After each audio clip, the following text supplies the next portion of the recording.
Ahead tonight, how officials plan to use fingerprint evidence in the fight against illegal migration. The latest assault on the illicit drug trade. Hear from the State Minister for National Security on that. And the promotion of sports tourism. The National Report starts now. Now in HD.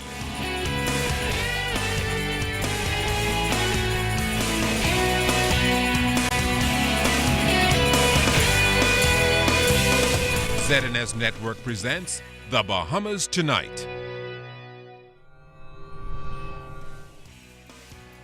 This segment of the news is brought to you by BTC, powered by Lime.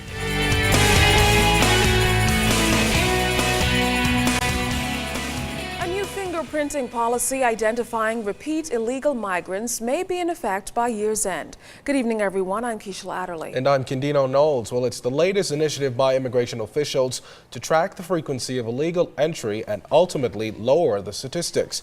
Fri Aug has more on the plan and the latest landing of immigrants.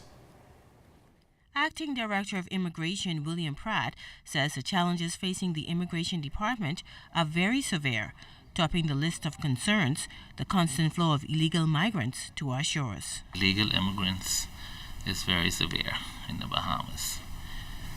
We just had a recent boat landing on Long Island last evening, and so far they have captured 42 persons. We have a team of officers in Long Island presently assisting the Royal Bahamas Police Force in the efforts to apprehend additional persons who may still be in the bushes. Are these Haitian? Haitian migrants. Once those migrants are apprehended, they are taken to the detention center here in Nassau, processed, and later repatriated at a cost of $28,500 for every 114 people.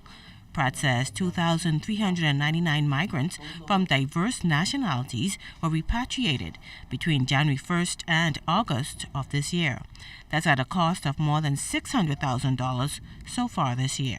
Right now, there are about 82 illegal immigrants here at the detention center, but those numbers are expected to increase significantly in the days ahead as a boatload of illegal Haitians just landed on Long Island last night. In fact, our cameras were rolling as the first group of Haitian nationals captured on Long Island arrived at the detention center for processing.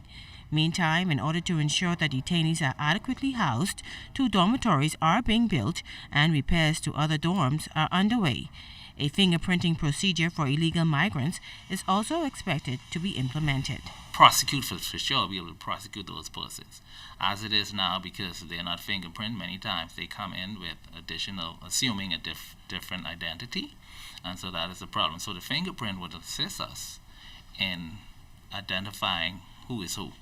And regarding those complaints of abuse made by Cuban detainees, Pratt says this country and its department does not condone abuse. We will turn the matter over to investigations.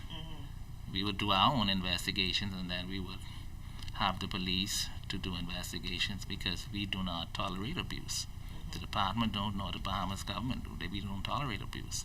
And so any officers, whether immigration or the defense force, I'm sure once it's proven that it had occurred, then they will have to face the consequence.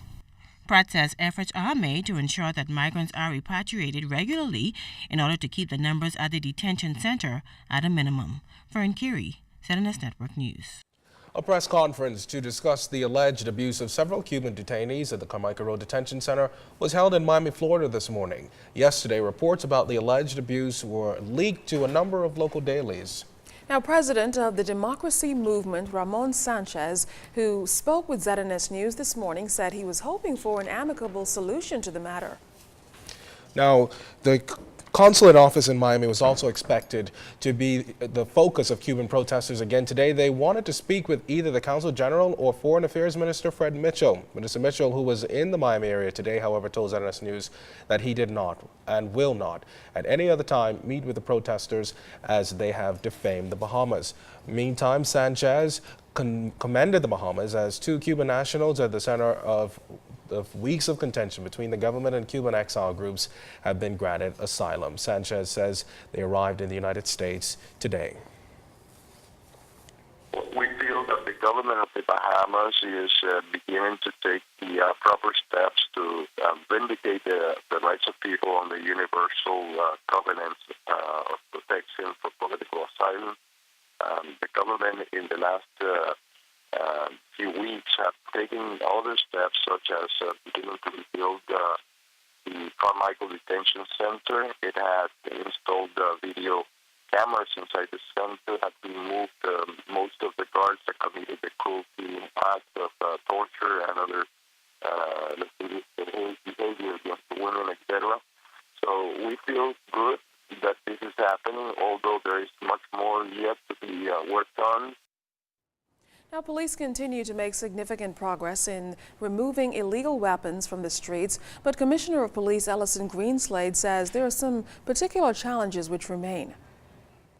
If a Bahamian or someone coming to the Bahamas perceives that there's an opportunity to bring a gun to the Bahamas, to make some money by selling it, or to up their reputation by having it on them and using it, and the penalty, I'm going to get in a little trouble if I'm not careful, is not such to discourage that person from wanting to have a gun, I don't know that we're going to ever fix the problem. Let me be more specific.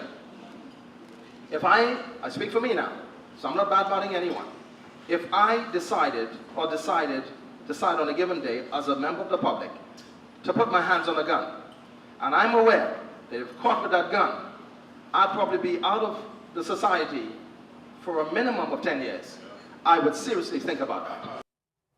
While crime figures are trending down, according to police, Mr. Greenslade said they're still too high. He appealed to residents to obey the laws of the land in order to stem the tide of criminality in the country.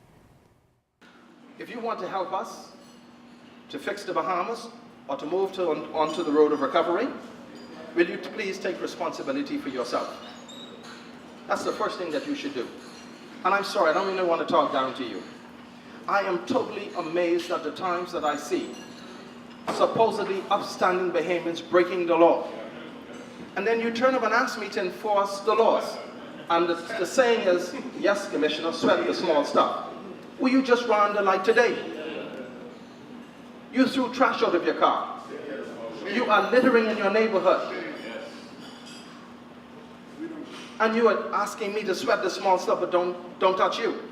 Because you're a businessman. You're a good citizen. You're probably not a good citizen. Have a look at that man or woman in the mirror. Well, Minister of State for National Security Keith Bell says that the involuntary witness protection program is not only necessary, but over the years has proven to be quite successful. Additionally, Bell says maintaining the program has put a strain on the financial resources of his ministry. The police force serves as the operational arm of the program, and the Office of the Attorney General is the one directing the types of cases for persons who they believe are well suited to be referred to the police and to the administrative center for persons who want to go into the witness protection program. It can become very expensive, and it has been very expensive in the past, because once you identify an individual who may be threatened, whose life may be in danger, etc., and they have to be taken into custody, it means that you have to ensure that their lifestyle, their standard of living does not necessarily change. And so you can imagine the kind of cost to government that is. While Minister Bell is not able to say how many people are currently under the witness protection program, he concedes that several witnesses are afraid to come forward because of threats of death on their lives and the lives of family members. What you have in the Bahamas, we have been seeing a lot of retaliatory revenge killings.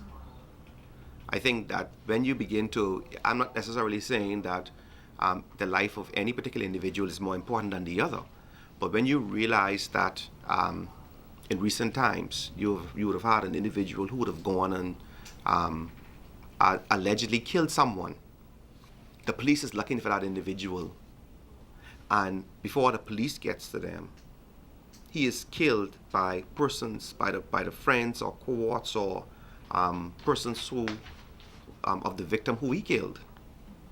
Right now, there are cases or instances where that person may have been or could have been the subject of for the witness protection program.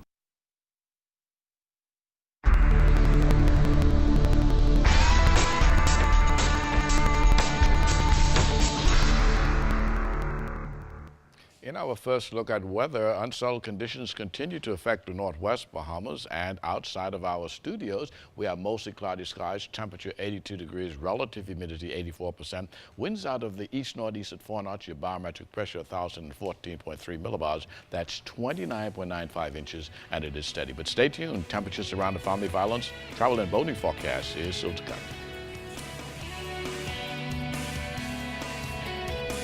Coming up, hear from the Minister of State for National Security on the plan to take down the illegal drug trade. And in sports, how Rick Fox is moving from athlete to promoter. You're watching The Bahamas Tonight.